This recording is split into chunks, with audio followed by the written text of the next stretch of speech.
Just before we get started, I will say that this video is sponsored by Quincy 400. For most presidents, their long-term reputation lives and dies upon what they did during their administration. Herbert Hoover, for example, was a great humanitarian, now only remembered for a much greater depression.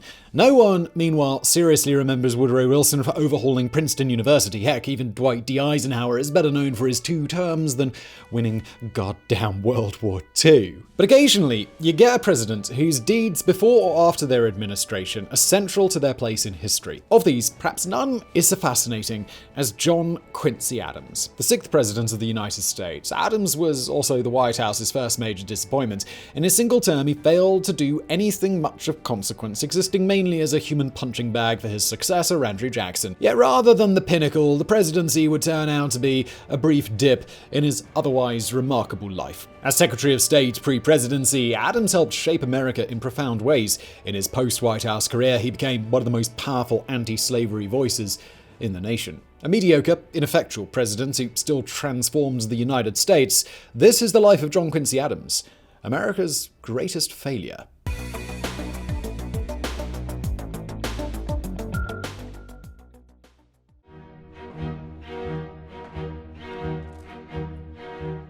When John Quincy Adams was born in Braintree, Massachusetts, later named Quincy, on July the 11th, 1767, it was into a seemingly average family. His parents weren't incredibly rich or highly connected, and while his father was fiercely interested in politics, he wasn't exactly a mover and shaker. But of course, we already know there was nothing average about Adams's family. His dad was future founding father John Adams, his mum future First Lady Abigail Adams, and that ensured there would be nothing remotely average about John Quincy's upbringing. Things got moving in 1774 with the calling of the First Continental Congress, essentially a big convention dedicated to discussing what a dickhead George III was. Adams's dad was one of their state's delegates. But while this was the family's first flirtation with history, it would be what came next that really transforms their fortunes. On April the 19th, 1775, some forgotten soldier at Lexington fired their gun during a tense standoff between British forces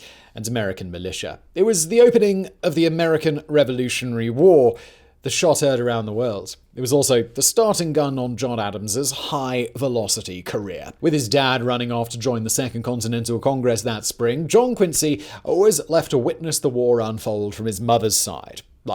Literally. That summer, Abigail took her son to the top of a nearby hill from where they could see the distant carnage of the Battle of Bunker Hill. For the next few years, the boy would frequently see soldiers marching through his hometown. Then there were the fears he felt for his dad. On July the 4th, 1776, John Adams signed his name on the Declaration of Independence. While our celebrated moment, it was at the time treason, and Adams was paralyzed by the fear that the British might execute his dad. Not that there was much space for airing these fears at home. Always a hard woman, Abigail Adams had transformed by the war into a mother determined to raise a future American leader. She would truck no emotions from her boy, no idleness, nothing at all that most of us would associate with childhood. And that meant that John Quincy grew up faster than even other kids in this turbulent era. Aged just 10, he was sent with his dad on a dangerous diplomatic trip to Europe, one which saw British ships stalk and harass their vessel. On a second voyage the following year, the boat sprang a leak, barely making it to the Spanish coast. Getting to Paris then required a grueling 2-month trek on mules. At this time, John Quincy was also taking on diplomatic responsibilities like teaching the French minister to the United States English or sitting in on meetings between his dad and Benjamin Franklin. It was as if John and Abigail were trying to fashion their son into a machine for diplomacy, a sort of nerdy RoboCop built for geopolitics. As Abigail wrote to her still prepubescent son, "These are the times in which a genius would wish to live. It is not in the still calm of life or the repose of a Pacific station that great characters are formed." Which was maybe why Adams's life in Europe was as far from still as it's possible to get. Over the years of the war, John Quincy lived in Holland and France, spending time in Sweden and Prussia. He became fluent in French, passable in Dutch. Age 14, he was appointed secretary and translator to the US Embassy to Russia. In time, he'd master 7 languages. But his biggest moments came at the age of 16. In 1783, Adams served as a secretary to the American delegation in Paris, watching from up close as a peace treaty was thrashed out with Britain, ending the Revolutionary War. It was an invaluable insight into international politics, what Adams would take into his future diplomatic ventures. But first, the teenage John Quincy wanted to return to America.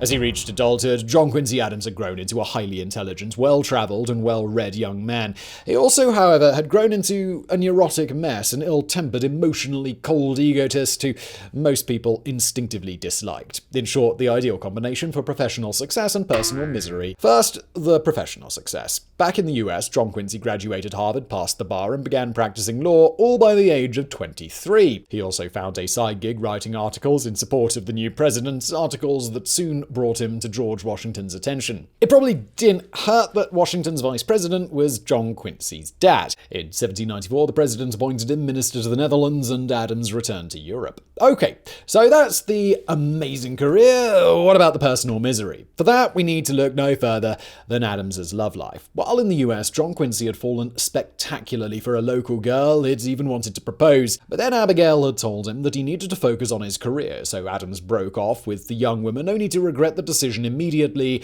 and intensely. In fact, he regretted it so much that when he met 22-year-old Louisa Catherine in London, he didn't even hesitate before asking her to marry him. The daughter of an American expat and an Englishwoman, Louisa was intelligent, creative, exactly the sort of things that most people would want in a fiancé. The problem was, Adams wasn't most people. He actively refused to be in the same room as Louisa when she played music and could barely stand talking to her. They married in July 1797. By the time Louisa became the first of only 2 foreign-born first ladies, the pair could go literal weeks without speaking. But that was still many years away. For now, the young Adams simply kept up his diplomatic work, becoming his dad's man in Prussia after John Adams gained the presidency, then returning to America again when his dad lost it. Not that this loss impacted Adams' own career. Elected to the Massachusetts State Senate in 1802, Adams was quickly promoted to one of the state's 2 congressional senators. Massachusetts, see, was controlled by the Federalist Party. Since his dad had been a Federalist, the leadership assumed Adams was as safe a bet as they could make. But that assumption couldn't have been more wrong. In Congress, John Quincy surprised everyone by frequently siding not with his dad's Federalists, but with their opponents, the Democratic Republicans. This included weighty stuff like the 1807 Embargo Act, which blocked trade with all foreign nations, a brave attempt to get Britain to respect America's maritime rights, but one with the unfortunate side effect of screwing over Adams's home base of New England. Yet Adams voted for the measure, feeling his conscience would not allow him to do otherwise. In Massachusetts, though, the Federalists felt that Adams's consciousness could kiss their butts. Outraged at his betrayal, they announced his replacement before his term was even over. 5 days later, Adams resigned. Shortly after he was spotted at the Democratic-Republican convention, his switch to the enemy party now official. But while this might have made him as popular with Federalists as a Carolina Reaper enema, it was also an excellent career move. In the 1808 election, Democratic-Republican James Madison trounced his Federalist rival. He awarded John Quincy's switch of allegiance with the job of U.S. Minister to Russia. And so it was back to Europe, back to a continent broken and bruised by the Napoleonic Wars. From his vantage point in St. Petersburg, Adams was able to witness France's failed invasion of Russia, to take part in the negotiations with Britain that ended the War of 1812, to watch Napoleon's collapse at Waterloo. Come 1817, John Quincy was living in London with more experiences under his belt than most manage in a lifetime. Yet it would be the next 7 years that saw his greatest achievements of all. Back home, James Monroe had just been elected president, and he had the perfect role lined up for the worldly, intelligent John Quincy Adams. He wanted Adams to become his Secretary of State.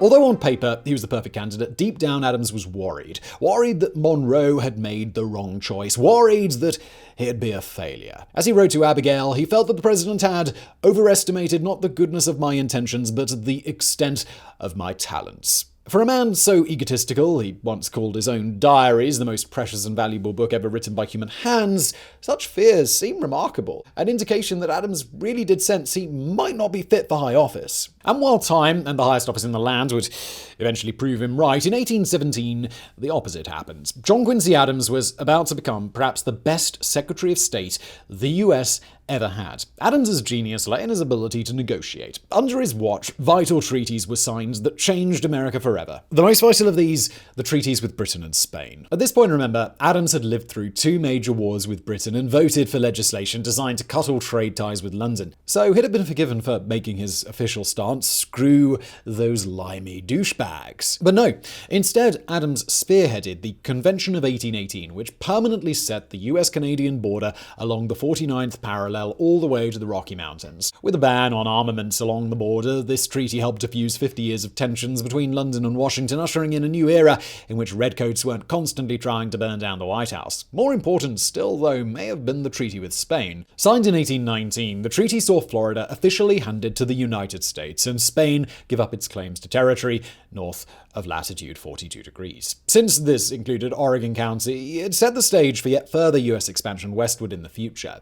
In return, the southern border was set with Madrid's colony of New Spain, giving the Spaniards control of Texas. But since Spain was about to get booted out of what is now Mexico, Uncle Sam wouldn't have to worry about keeping up his end of the bargain for very long. Impressive as these treaties were, though, perhaps Adams's biggest achievement was a speech which doesn't even bear his name. The Monroe Doctrine takes its name from the president who first articulated it, but the idea was nearly all John Quincy Adams's. In a nutshell, the doctrine told Europe to forget sailing across the Atlantic to do more colonizing. The newly independent American nations would stay independent, and any attempt to say otherwise would result in a star-spangled foot being inserted up the old continent's backside. At the time, this was a ballsy statement, like Scrappy-Doo threatening to go 10 rounds with Cujo. The US simply wasn't powerful enough to be bossing multiple empires around. But it was also a sign of how the tides were shifting, of how the Western Hemisphere was turning towards the US. In decades to come, the Monroe Doctrine would be used to justify all sorts of unwelcome intrusions in Latin America, but it's no doubt its unveiling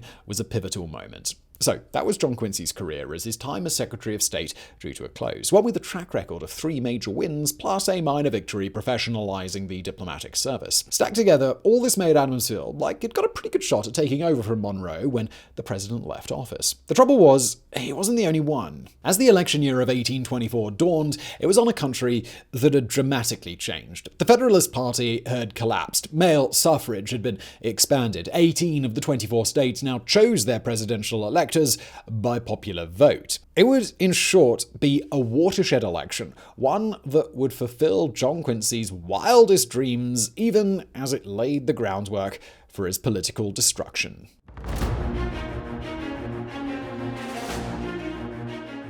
Although only one party contested the 1824 election, that doesn't mean there was only one candidate. Alongside Adams, 3 other men all vied for the top job, each with their own bases of power. There was the firebrand House Speaker, Henry Clay of Kentucky, the favourite of the elites, William H. Crawford. But it was the outsider candidate that would throw all of Adams's hopes into disarray, the popular and populist Tennessee General Andrew Jackson. From the get-go, the race was messy, divided, and as bitter as cyanide. That summer, Crawford was put forward under the old caucus system, selected not by voters but by congressmen. Leaning on Crawford's selection as undemocratic, Massachusetts legislature instead nominated Adams. Down in Kentucky, the same thing happened with Henry Clay. But it was Andrew Jackson who put up the most vigorous opposition, putting on rallies that made the pro-Adams faction's efforts look like the class nerd's unattended birthday parties. Because the class nerd is kind of what Adams was. He was clever, yes, even brilliant. But he was also widely disliked, the Martin Prince of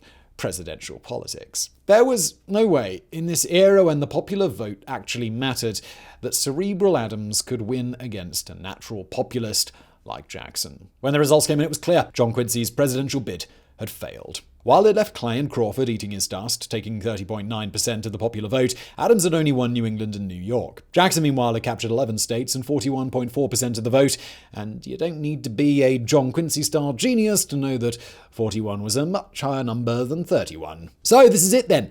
The moment when we reveal that all of this has just been an incredibly long intro to our Andrew Jackson biography. Well, not exactly. See, Jackson may have taken the most votes in states, but his delegate count at the Electoral College was 99 to 32 short of a majority. That meant the 12th Amendment kicking in, meaning the House would now decide the outcome on a one-state, one-vote basis. And with Clay prevented from moving to the second rounds, that meant vital delegates were still in play. On February the 9th, 1825, the House held its contingent election. Disgusted by Jackson, Clay convinced all of his states to back Adams. He and former Federalists then began pressuring others to back the sensible John Quincy over the fiery Andrew Jackson. Incredibly, the campaign worked. On the first ballot, 13 states threw their support to Adams, giving him the simple majority needed to be declared winner. John Quincy Adams would now become the 6th president of the United States. To call Jackson outraged would be to underestimate how volcanically his rage erupted on hearing the results. The general accused Adams and Clay of conspiring to make a corrupt bargain, a charge Adams seemed to confirm when he appointed Clay his Secretary of State. While historians today don't think that any shady bargain existed, the optics were still terrible. For anyone even remotely pro-Jackson, it appeared the election had been stolen. Even Adams seemed to recognize this, acknowledging to the American people, "I am less possessed of your confidence in advance than any of my predecessors." Yet ultimately, he hoped it wouldn't matter. As he assumed the presidency, John Quincy Adams did so with a bold plan for the future, one that would be so transformative, so beneficial that Andrew Jackson would soon be forgotten. Yeah, about that. As Adams was about to discover, being president is not the same as being an old-timey king. You need support in both chambers, a broad following among the public. The 6th president had none of these things, and now Adams was going to find out just how hard ruling as a lame duck really is.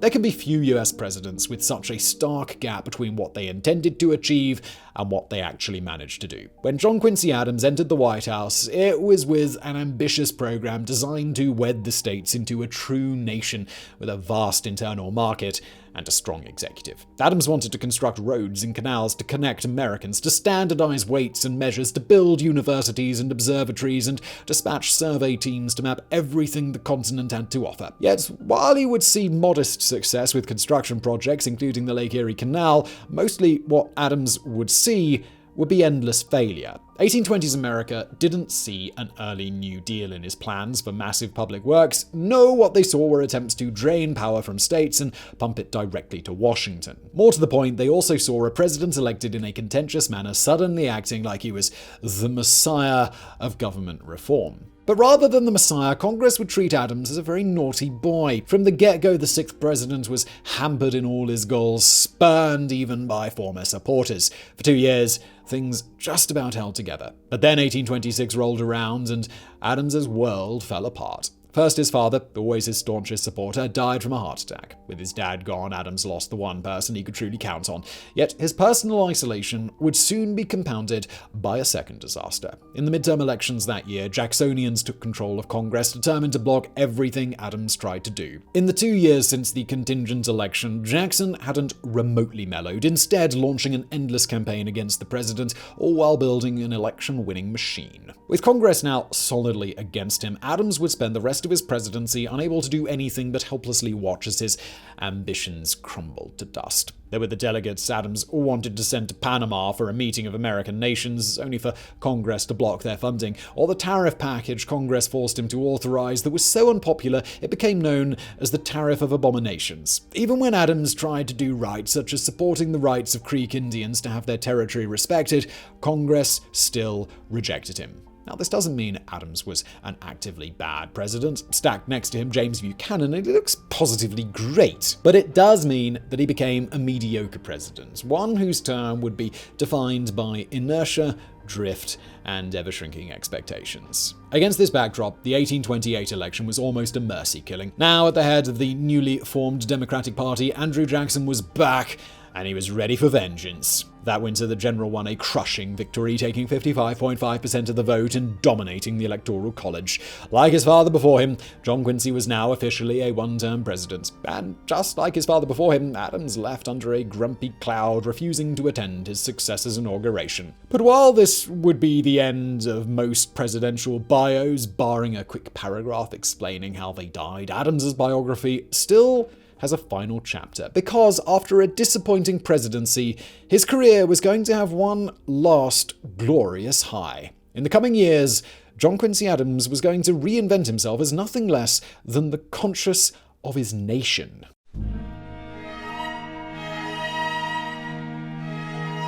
In the 1840s, there was nothing guaranteed to silence the House faster than old man eloquent standing up to speak. As the 70-something John Quincy Adams rose, a hush would descend. Representatives from the Democrats and Whigs alike would wait in respectful quiet to see what their elder had to say. But this respect wasn't just due to Adams's age or the fact that he'd once been president.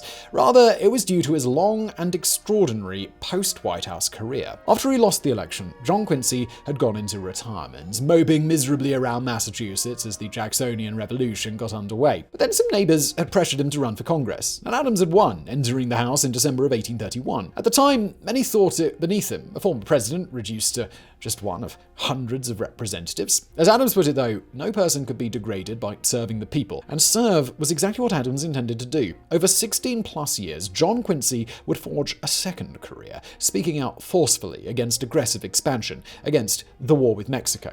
But his greatest, most lasting achievement would be his opposition to slavery. Of the first 12 presidents, the only ones who didn't own enslaved people were John Quincy and his dad. And while John Quincy would never publicly declare himself an abolitionist, his actions in the House sure suggest that he was leaning that way. His biggest battle was against the gag rule, which banned debate on any petition concerning slavery. Convinced this was an insult to the First Amendment, Adams launched what can only be described as a crusade against it. From 1836, he violated the rule whenever he could, attempting to get anti-slavery petitions read into record, risking the wrath of Southerners. For years, it looked like a fool's errand, but you know that old quote often misattributed to Gandhi?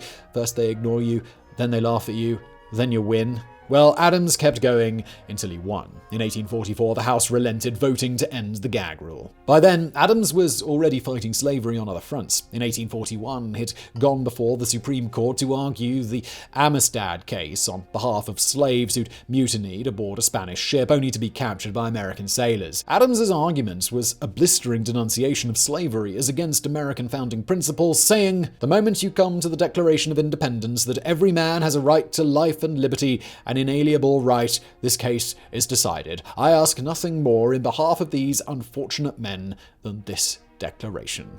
He won the case, and the former slaves went free. Yet while John Quincy would spend his latter years chipping away at the edifice of slavery, he sadly wouldn't live to see the whole rotten system collapse. On February 21st, 1848, Adams had just finished making a passionate speech in the House when he suffered a massive stroke. Carried to a sofa in the Speaker's office, he died 2 days later. His last words were, "This is the end of Earth, but I am content." John Quincy Adams passed away at the age of 80, leaving behind a career so long and complex that even now it's impossible to neatly summarize. On the one hand, his time as president was a disappointment, a single term in which little was accomplished. On the other, though, his careers, both pre- and post-presidency, were seemingly sprinkled with gold dust, charmed things that glittered brightly next to the dreary grey of his one term. It's fascinating, isn't it? How ill-equipped we often are to deal with a narrative that subverts our expectations, that doesn't climax with the presidency, but with the roles of Secretary of State and Representative, roles we assume are somehow lesser. But the life of the sixth president shows us this isn't the case, that presidential rankings can never capture all the good and bad of a person's life. In summing up John Quincy Adams, then, perhaps we should instead look to the words of his wife, Louisa, who once described him as exasperating, tendentious, self-absorbed, and yet, in the end, magnificent. Hope you found today's video interesting. If you did, please do hit that like button below. Don't forget to subscribe, and thank you for watching.